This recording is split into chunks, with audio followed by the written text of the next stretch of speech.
বাজারের যে পরিস্থিতি খুবই ভয়াবহ ছিল, কিন্তু এখন যে ন্যায্যমূল্যের যে মৌসুমীর বিরুদ্ধে ছাত্র আন্দোলনের যেটা উদ্যোগটা নিয়েছে এটা খুবই চিপ রেটে আমরা পাচ্ছি এবং আমরা ব্যাগ ভরেই বাজার অল্প টাকার মধ্যে নিতে পারছি। এই জন্য আমরা ফ্যামিলি খুব উপকৃত এবং এইরকম যদি আরও ছাত্র সমাজ আগাই আসতো, হ্যাঁ সবাই, তাহলে আরও অগ্রগতি হতো, দেশে আরও উন্নয়ন। আরও ছাত্র সমাজ বলতে একটু যদি ভাঙ্গা বলেন, অন্যদের সংগঠন আছে না ছাত্র সমাজ, টাকাই আসলে আরও মানে ভালো হইতো, আরও মানে আমাদের উপকৃত হইতো। মতো সেমভাবে যদি অন্য যে বিএনপি আছে, বিএনপির কিছু দল আছে, যে ছাত্র দল আছে, যুব দল আছে, তারা যদি এটা করতো তাদের অবস্থান থেকে যেখানে আছে তারা ওই অবস্থানে, যেমন আমরা বরিশালে করতে পারতেছি, এখন অন্য জেলায় তারা যদি অন্য জেলায় করতো তাহলে কিন্তু এই যে যারা গরিব আছে তারা একটু সাশ্রয়ী মূল্যে এটা পাইতো।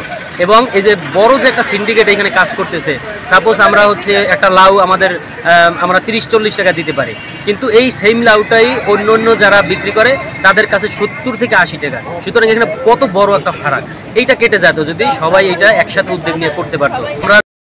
এই ভিডিওটি মূলত রাজনৈতিক দলগুলোর নেতৃবৃন্দের দৃষ্টি আকর্ষণ করে, বিশেষ করে বিএনপির ভারপ্রাপ্ত চেয়ারম্যান তারেক রহমান এবং জামাত ইসলামের আমির ডাক্তার শফিকুর রহমানের দৃষ্টি আকর্ষণ করছি।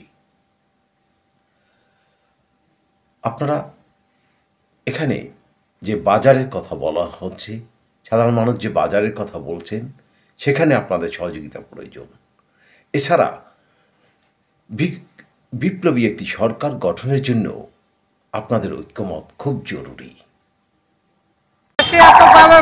আমরা খাইতে পারি না, পয়সা পাই না, আগে ভালো ছিলাম, এখন এই সরকার চলে গেছে, চলে গেছে, আর নতুন করে সরকার নির্বাচন দেখ, সুষ্ঠু নির্বাচন দেখ, আর রাষ্ট্রপতি পদত্যাগ করুন। ডক্টর পিনাকি ভট্টাচার্য, সাংবাদিক ইলিয়াস হোসাইন, ডক্টর কনক সরোয়ার সহ আরও অনেকেই এই একই কথা বারবার বলে আসছেন যে এই সরকার, এই অন্তর্বর্তীকালীন সরকার কেউই চায়নি, এমনকি সাধারণ মানুষ কেউ এই অন্তর্বর্তীকালীন সরকারকে চায় না।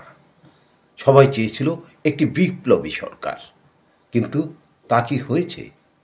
না, তা হতে দেয়া হয়েছে। এরকম একটি পরিস্থিতিতে সাধারণ মানুষ কি ভাবছে আপনারা কি জানেন?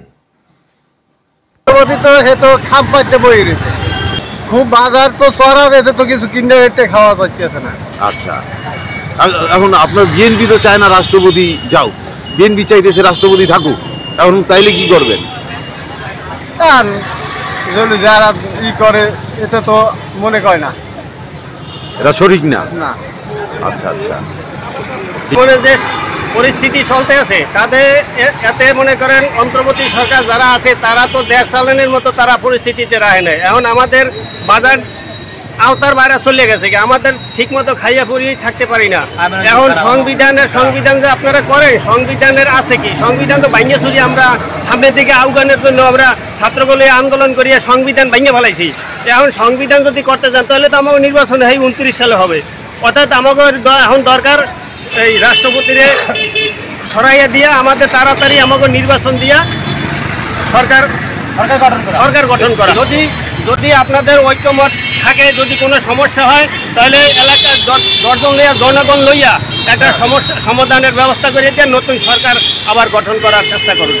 একবার করে বহুত করতে আছে, আগে বলছে যে আন্দোলন খুব বলছে একটা, এখন আবার কাজে করতে আছে আবার আরেকটা।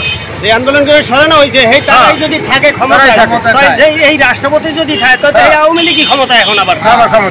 বর্তমানে যে একটা সংকটের দিকে যাচ্ছে বাংলাদেশ, সেটা হচ্ছে রাষ্ট্রপতিকে নিয়ে, সংবিধান নিয়ে একটা কথা হচ্ছে। তা আমরা চাচ্ছি যাতে দেশটা ভালো থাকে, তার জন্য সবাই এক প্ল্যাটফর্মে এসে এটা দ্রুত অল্প সময়ের ভিতরে ফয়সালা হওয়া উচিত। আর বিশেষ করে বর্তমান প্রধান বিচারপতি যেহেতু আছেন, সেহেতু আপনার সকল রাজনৈতিক দলকে নিয়ে বর্তমান প্রধান উপদেষ্টাকে রাষ্ট্রপতি বানিয়ে প্রধান বিচারপতির একটা শপথ বাক্য পাঠ করে সকল রাজনৈতিক দল থেকে মন্ত্রিপরিষদ গঠন করে আমার মনে হয় এভাবে একটা সুষ্ঠু সমাধান হতে পারে।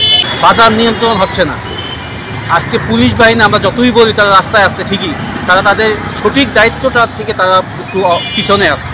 তো এই জন্য একটা রাজনৈতিক প্ল্যাটফর্ম দরকার। সেই রাজনৈতিক প্ল্যাটফর্মের জন্য আমার মনে হচ্ছে ডক্টর ইউনূসকে রাষ্ট্রপতি বানিয়ে আর সকল রাজনৈতিক দল থেকে বেছে বেছে, যাতে সুন্দর মন আছে, দুর্নীতি করবে না এরকম রাজনীতিবিদ বেছে বেছে তাদেরকে মন্ত্রিপরিষদ নিয়ে একটা দেশ গঠন করা যেতে পারে। চুপকে দ্রুত অপসারণ করে, চুপ্পু থাকলে এই দেশে আর শান্তি আসবে না। তা আমরা চাচ্ছি চুপ্পুকে অপসারণ করে প্রধান বিচারপতি শপথ বাক্য পাঠ করাবেন এবং যাতে দ্রুত একটা মন্ত্রিপরিষদ আসে। সাধারণ মানুষের চাওয়া কিন্তু খুবই সামান্য। তারা চাচ্ছে বাজার দরের নিয়ন্ত্রণ এবং একটি রাজনৈতিক সরকার বা বিপ্লবী সরকার। এই বিপ্লবী সরকার গঠন না হওয়া পর্যন্ত চারিদিকে যে অস্থিরতা চলছে, এই যে হিন্দু সম্প্রদায়ের সংখ্যালঘু হয়ে ওঠা, ইসকনকে ঘিরে ভারতীয়দের উস্কানি এবং মমতার চুলকানিমূলক বক্তব্য, এগুলো চলতেই থাকবে। যে কারণে যত দ্রুত সম্ভব একটি বিপ্লবী সরকার গঠন করুন। এটা একজন মাঠ সংবাদকর্মী হিসেবে আমার পর্যালোচনা, কারণ আমি সাধারণ মানুষের মধ্যেই কাটাই সারাটা বেলা, বাকিটা আপনাদের ইচ্ছে।